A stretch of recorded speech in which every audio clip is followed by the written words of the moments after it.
Assalamualaikum warahmatullahi wabarakatuh. Saya Muhammad Yusuf, R76. Di sini saya akan menjelaskan mengenai input dari Plan Resource Management, yaitu ada Project Management Plan. Nah, di Project Management Plan ini digunakan sebagai input karena terdapat dua hal penting dalam Project Management Plan, yaitu pertama ada Quality Management Plan dan juga ada Scope Baseline. Nah, Quality Management Plan sendiri ini merupakan rencana manajemen quality atau mutu untuk membantu menentukan tingkat sumber daya yang akan diperlukan untuk mencapai dan mempertahankan tingkat kualitas yang diperlukan dan mencapai proyek. Jadi berdasarkan Quality Management Plan yang sudah kita buat di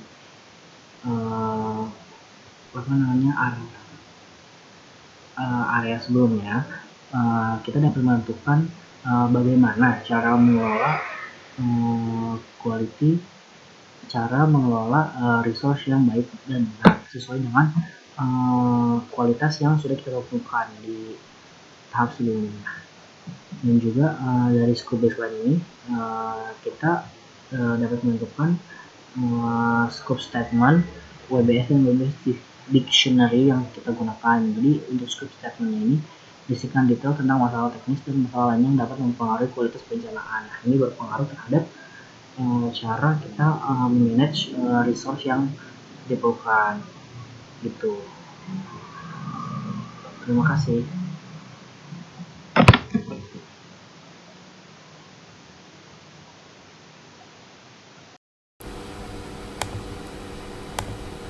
Perkenalkan, nama saya Nafisa Alia Zahra, NRP 125 dari MPTA. Di sini saya akan menjelaskan tentang dokumen project. Dokumen project ini merupakan salah satu dokumen yang dapat dijadikan sebagai pertimbangan dalam penyusunan suatu sumber daya dalam melakukan sebuah project.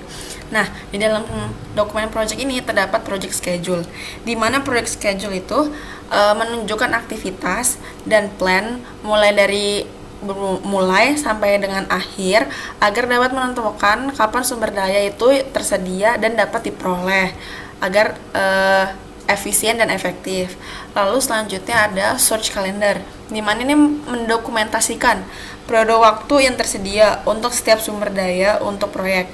Membuat jadwal yang dapat diandalkan itu dapat tergantung pada pemahaman yang baik mengenai ketersediaan sumber daya, seperti adanya kendala jadwal, termasuk zona, waktu, jam kerja, waktu liburan, dan waktu lain-lain. Selanjutnya yang ketiga ada search requirement, di mana ini merupakan persyaratan sumber daya yang mengidentifikasi sumber daya mana yang perlu diperoleh dalam melakukan suatu project, di mana sekarang ini kita melakukannya project kasir online. Lalu selanjutnya yang keempat adalah stakeholder register. Stakeholder register itu berisikan stakeholder dapat mengungkapkan kebutuhan atau harapan untuk sumber daya yang spesifik yang nantinya akan digunakan pada proyek yang perlu untuk dipertimbangkan lagi dalam proses memperoleh sumber daya. Terima kasih. Assalamualaikum warahmatullahi wabarakatuh. Nama saya Azhara Konita, NRP 052118400144. Saya akan menjelaskan mengenai faktor lingkungan perusahaan. Faktor lingkungan perusahaan merupakan salah satu input atau masukan dalam merencanakan pengelolaan sumber daya. Faktor lingkungan perusahaan mempengaruhi organisasi, proyek, serta hasil proyek. Faktor lingkungan perusahaan dapat berupa faktor internal dan juga faktor eksternal. Pertama yaitu faktor internal. Faktor internal yaitu faktor yang mempengaruhi organisasi, proyek, dan hasil proyek dari dalam organisasi atau perusahaan itu sendiri. Atau di sini dalam proyek aplikasi kasir online, yang terdiri dari struktur organisasi yang terlibat dalam proyek aplikasi kasir online, sistem informasi dalam suatu organisasi dan kemampuan perusahaan untuk berbagi informasi, sumber daya manusia pada proyek aplikasi kasir online, termasuk keterampilan dan ketersediaan. Selanjutnya yaitu kebijakan dan proses manajemen portofolio, kebijakan dan proses dari Project Management Office atau PMO, dan estimasi resiko dan defect tracking database. Yang kedua yaitu faktor eksternal. Faktor eksternal merupakan faktor yang mempengaruhi organisasi, proyek dan hasil proyek dari luar organisasi atau perusahaan. Di sini faktor eksternal dari proyek aplikasi kasir online yang terdiri dari standar industri yang berlaku untuk produk aplikasi kasir online, kemudian peraturan hukum atau kode yang harus dipatuhi terkait dengan aplikasi kasir online, kebijakan pemerintahan, pembatasan, dan iklim politik, kondisi pasar yang mempengaruhi harga dan ketersediaan bahan dan layanan, informasi pesaing penyedia aplikasi kasir online, seperti jumlah pesaing, peluang, dan ancaman berdasarkan persaingan dari perusahaan.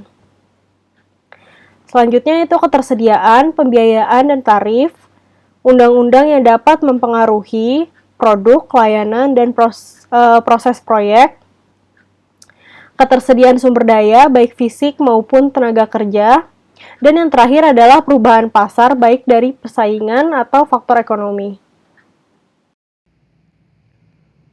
Nama saya Glenn, NRP 052118405x78 dari kelas MPTIA. Saya di sini akan menjelaskan input dalam merencanakan pengelolaan sumber daya, di mana inputnya itu adalah organizasional proses aset.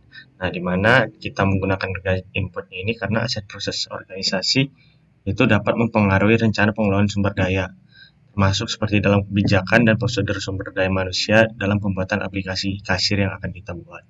Nah, kebijakan dan prosedur manajemen sumber daya fisik untuk pembuatan aplikasinya juga, kebijakan keselamatan, kebijakan keamanan, template untuk rencana manajemen sumber daya, dan informasi historis untuk proyek serupa seperti pembuatan aplikasi kasir ini. Saya akan menjelaskan mengenai tools and teknik dalam merencanakan pengelolaan sumber daya. Nah, yang pertama itu expert judgment. Nah, yang itu kenapa? Karena kalian itu harus dipertimbangkan dari individu atau kelompok dengan pengetahuan atau pelatihan khusus dalam topik seperti menegosiasikan sumber daya terbaik dalam proyek pembuatan kasir, manajemen bakat dan pengembangan personilnya, menentukan tingkat upaya awal yang diperlukan untuk memenuhi tujuan proyek pembuatan kasir, menentukan persyaratan pelaporan berdasarkan budaya organisasinya, memperkirakan waktu tunggu yang diperlukan untuk akuisisi berdasarkan pelajaran dan kondisi pasarnya. Nah, mengidentifikasi risiko yang terkait dengan akuisisi sumber dayanya, retensi dan rencana rilisnya. Nah, mematuhi peraturan pemerintah dan sikap pekerja yang berlaku, undang-undang yang berlaku dalam pembuatan proyeknya, dan mengelola penjualan upaya logistik untuk memastikan bahan dan pasokan tersedia saat dibutuhkan. Nah, yang kedua itu ada data representation, di mana teknik itu digunakan untuk format ada untuk mendokumentasikan, mengkomunikasikan peran dan tanggung jawab anggota tim. Nah, sebagian besar jatuh ke dalam format hierarki, matriks, atau berorientasi teks. Nah, di mana beberapa penugasan proyek itu tercantum dalam rencana anak perusahaan. Nah, seperti resiko, kualitas, atau rencana manajemen komunikasinya. Nah, terlepas dari metode yang digunakan untuk mendokumentasikan peran anggota tim dalam proyek pembuatan kasir, tujuannya adalah untuk memastikan bahwa setiap paket kerja memiliki pemilik yang jelas. Jadi setiap pekerja itu jelas siapa yang mengerjakannya. Nah, dan bahwa semua anggota tim itu memiliki pemahaman yang jelas, memiliki pemahaman yang sama dalam pembuatan proyek kasirnya, dan tentang perannya dan tanggung jawabnya. Nah, lalu format hierarkis ini dapat digunakan untuk mewakili peran tingkat tinggi. Nah, sedangkan format berbasis teks mungkin cocok untuk mendokumentasikan dengan tanggung jawab yang terperinci. Nah, selanjutnya itu organizasional teori. Nah, di mana teori organisasi memberikan informasi mengenai cara orang, tim, dan unit organisasi berperilaku, di mana penggunaan efektif dari teknik-teknik umum yang diidentifikasi dalam teori organisasi dapat mempersingkat waktu, biaya, dan upaya yang diperlukan untuk membuat output rencana proses manajemen sumber daya dan meningkatkan efisiensi dalam perencanaannya pembuatan proyek kasir. Nah, selanjutnya adalah meeting. Nah, di mana tim proyek dapat mengadakan pertemuan untuk merencanakan. Sekarang saya akan menjelaskan mengenai resource management plan, yaitu output dari knowledge area ini. Nah, di sini terdapat dalam resource management ini, di dalamnya terdapat identification of resource, di mana identification of resource ini kita menentukan apa saja yang sekiranya dibutuhkan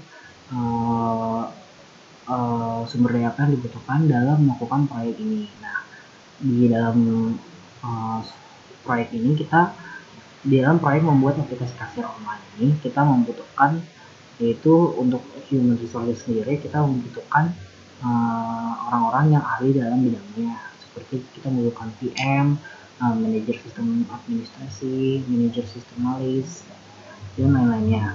Nah, terus juga di sini kita membutuhkan hardware serta software untuk melakukan pekerjaan pembuatan aplikasi kasir online. Jadi kita untuk hardware sendiri kita membutuhkan PC atau laptop, dan juga untuk software sendiri di sini kita membutuhkan Visual Studio Code, PHP, Java, serta Eclipse, dan juga Office 365 untuk kebutuhan lain-lainnya.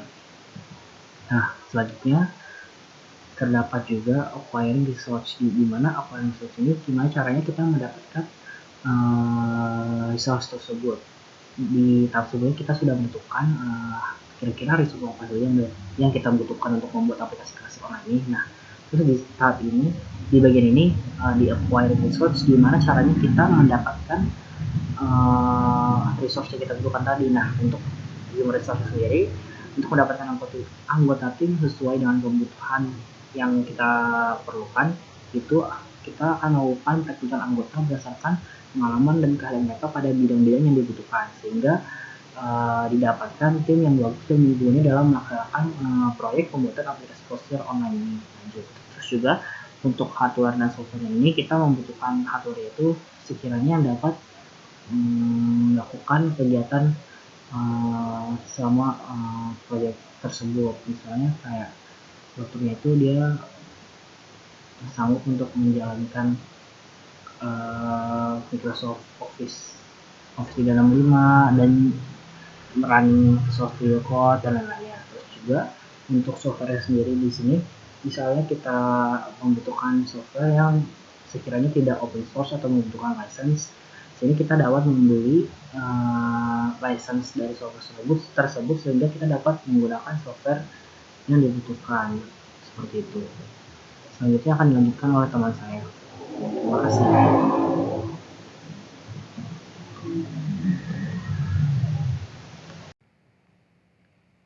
Saya akan menjelaskan Resource Management Plan dalam bagian Roles dan Responsibility, mana yang pertama itu adalah yang paling tinggi Project Manager.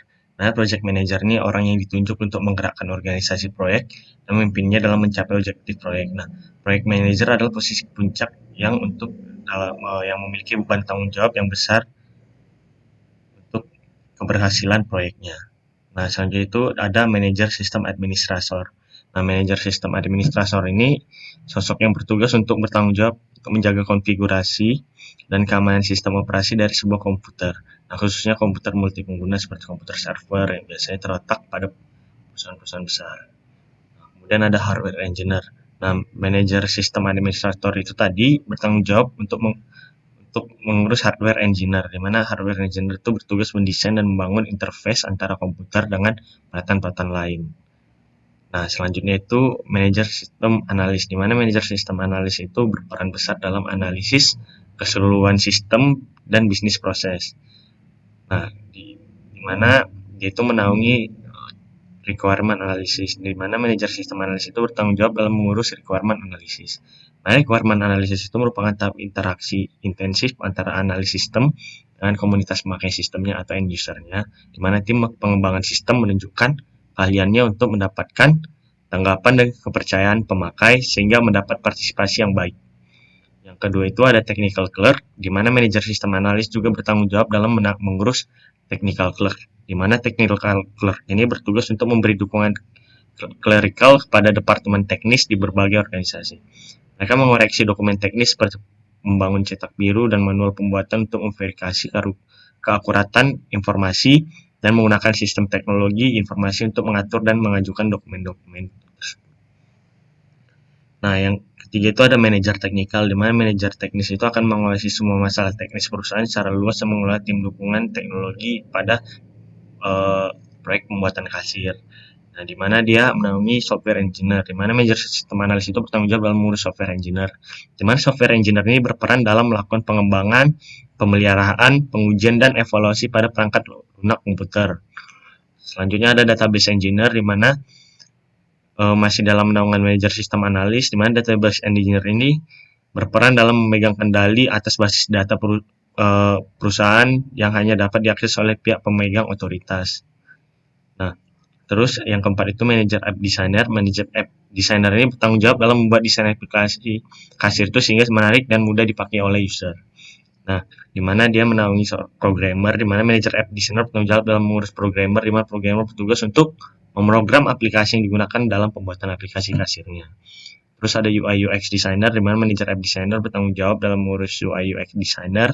Di mana UI UX designer ini dibagi menjadi dua tugas, yaitu UX designer berperan dalam bagaimana pembuatan pengguna merasa nyaman dan betah dalam menggunakan aplikasi kasir ini.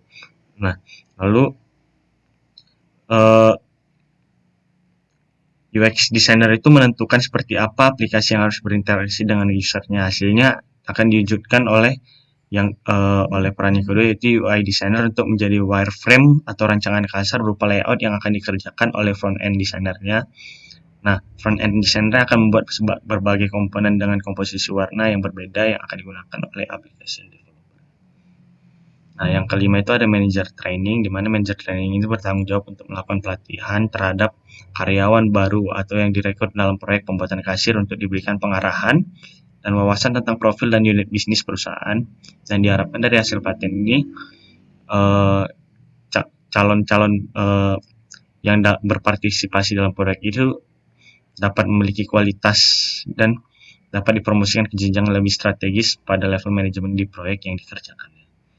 Nah, di mana dia manager training menaungi technical support, di mana manager training bertanggung jawab dalam mengurus technical support, di mana perannya adalah untuk memberikan layanan yang diberikan perusahaan atau terutama di bidang IT untuk membantu customer dalam konfigurasi, pemakaian, dan troubleshooting. Secara umum, bukan teknis diberikan dalam bentuk email, tiket, SMS, chat, website, dan telepon. Nah, selanjutnya ada QA manager. Manager training bertanggung jawab untuk mengurus QA manager atau manajer jaminan kualitas. Mana perannya adalah membantu perusahaan membuat peraturan kualitas untuk produk dan karyawan. Mereka harus menganalisis data untuk mengembangkan rencana untuk merekrut, memotivasi, dan mendorong karyawan sambil berusaha meningkatkan proses dan kualitas dari pembuatan kasirnya.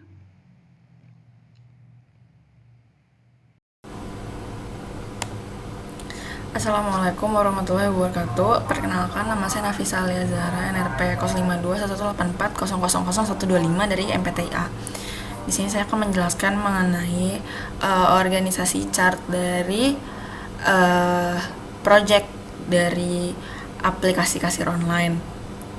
Jadi yang pertama ini ada project manager, di mana project manager ini menaungi 5 manajer lain, 5 manajer fungsional seperti sistem administrator, manajer sistem analis, manajer technical, manajer application designer, sama manajer training.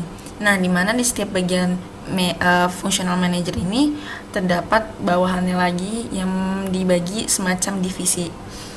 Seperti kalau bisa dilihat dalam manajer sistem analis, ini ada requirement analis sama technical clerk. Nah, di mana di setiap divisi ini juga terdapat staff-staff yang membantu untuk di setiap divisi masing-masing. Nah, saya membuat ini matriksnya seperti ini karena yang weak, karena ini merupakan berfokus pada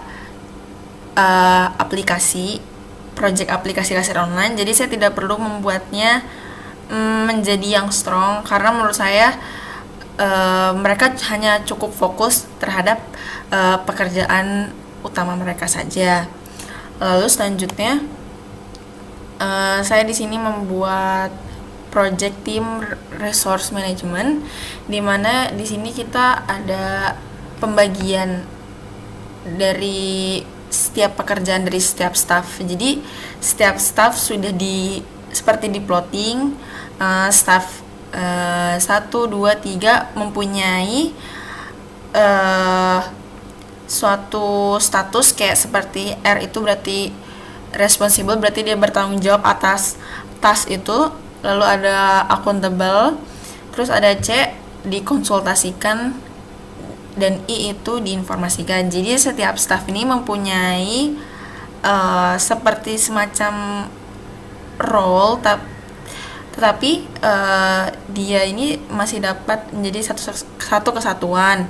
Nah, di setiap tasnya ini sudah dibagi dia tuh sebagai apa. Kasih. Selanjutnya yaitu training. Training sangat diperlukan bagi seluruh human resource yang terdapat pada proyek.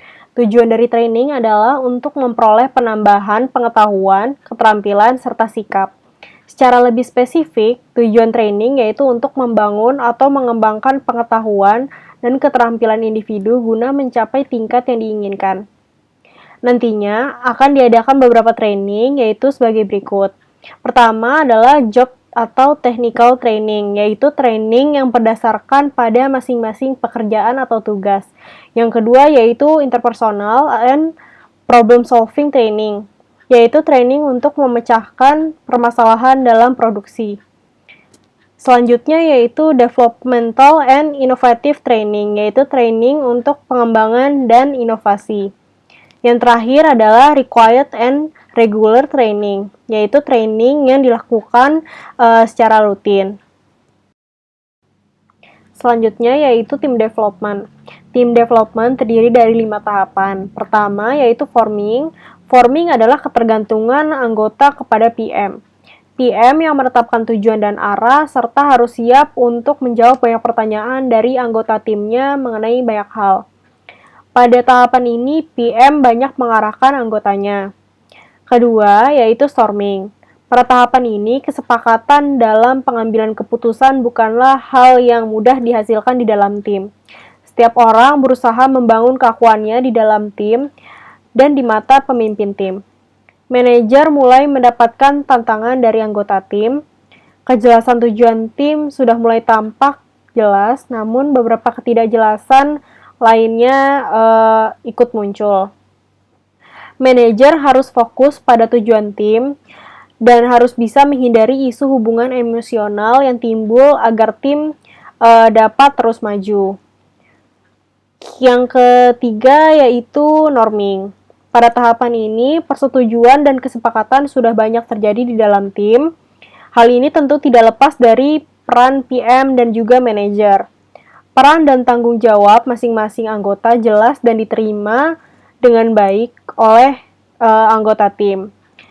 Hal besar dikerjakan bersama, hal kecil didelegasikan kepada perorangan atau dibentuk tim kecil di dalam tim untuk mengerjakannya. Pada tahapan ini, peran pemimpin adalah sebagai fasilitator atau enabler. Yang keempat adalah performing, yaitu tim sudah lebih baik dari tahapan sebelumnya. Tim sudah tahu jelas apa yang harus dikerjakan dan mengapa itu perlu dikerjakan. Tim bisa berdiri sendiri tanpa campur tangan pemimpinnya. Tim mampu bekerja untuk mencapai tujuan tanpa perlu diberi instruksi atau dibantu oleh pemimpin. Anggota tim mungkin meminta bantuan dari manajer dalam hal pengembangan pribadi serta peningkatan hubungan interpersonal. PM dan manajer lebih banyak mendelegasikan dan juga mengawasi. Yang terakhir yaitu adjourning. Pada tahapan ini tugas tim sudah selesai. Tim akan dibubarkan dan masing-masing anggota tim bisa melakukan hal yang baru.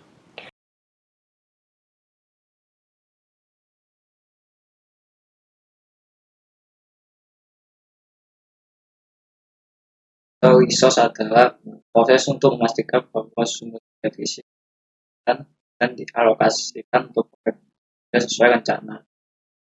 Memantau pemanfaatan sumber daya yang dan versus aktual yang mengambil tindakan proaktif.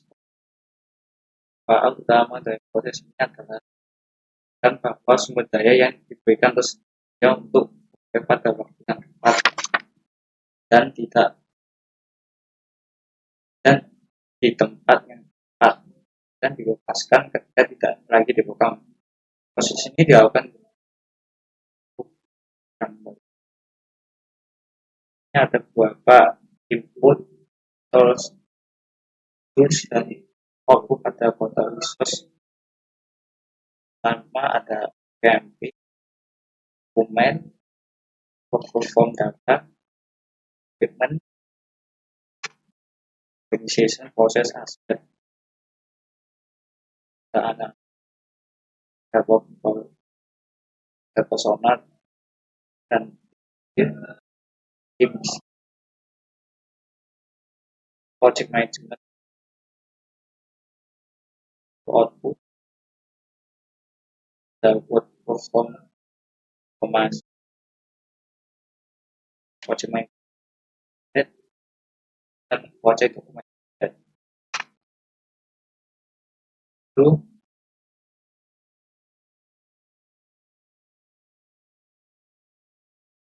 Itu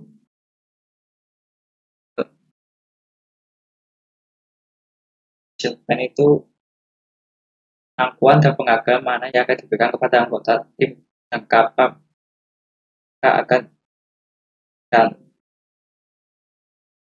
maksudnya yaitu achievement proyek kita yang kasih oleh tim anggota kita yang kerjanya lebih baik atau pendapatnya baik juga kasih penghargaan pengakuan.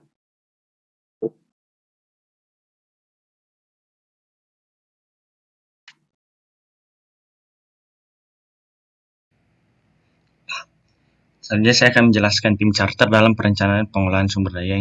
Tim charter ini termasuk outputnya, di mana yang pertama itu kita buat pernyataan tujuan dan tujuan tim, di mana tim ini dibentuk untuk menyelesaikan permasalahan dalam mendefinisikan cara memperkirakan, memperoleh dan mengelola dan menggunakan tim dan sumber daya fisiknya. Tujuan keseluruhannya adalah untuk menguasai materi kursus yang terkait dengan proyek pembuatan kasir dan untuk menunjukkan penguasaan itu melalui laporan akhir dan presentasi. Selanjutnya adalah analisis kekuatan dan kebutuhan pembangunan dan menentukan seperangkat tujuan kinerja yang umum. Kita menganalisis kumpulan keterampilan dari semua anggota tim sehubungan dengan sifat pekerjaan yang harus diselesaikan. Terus di mana kekuatannya itu adalah latar belakang dan pengalaman, kemampuan interpersonal, dan kebutuhan pemahamannya itu kurangnya keterampilan dalam sumber daya manusia, di mana pemahaman teknik dan prinsip-prinsip manajemen sumber daya manusia akan membantu dalam menjelaskan proyek pembuatan hasil. Nah, terus manajemen proses tim, di mana kita akan melakukan rapat tim, lalu kita memberikan kode etik di mana tiba tepat waktu, tepat pada agenda, terus prosedur pengambilan keputusannya, minta rekomendasi dari atasan seperti project manager ataupun manajer yang bertanggung jawab, lalu buka diskusi dengan topik tersebut, minta pendapat dari semua anggota yang terlibat, gunakan fakta untuk menghasilkan solusinya, dan pada akhir diskusi izinkan umpan balik tentang masalah yang tidak terselesaikan terkait dengan topik tersebut. Lalu komunikasi tim, nanti setiap pegawai itu akan berkomunikasi satu sama lain dalam melalui berbagai cara.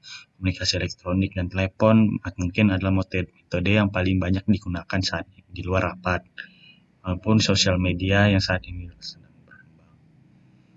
Nah, di mana respon atau pesan pertanyaan satu sama lain diharapkan jika seseorang anggota tidak dapat memenuhi sebagaimana dijanjikan, mereka harus memberitahu grup terlebih dahulu sehingga pengaturan alternatif dapat dibuat.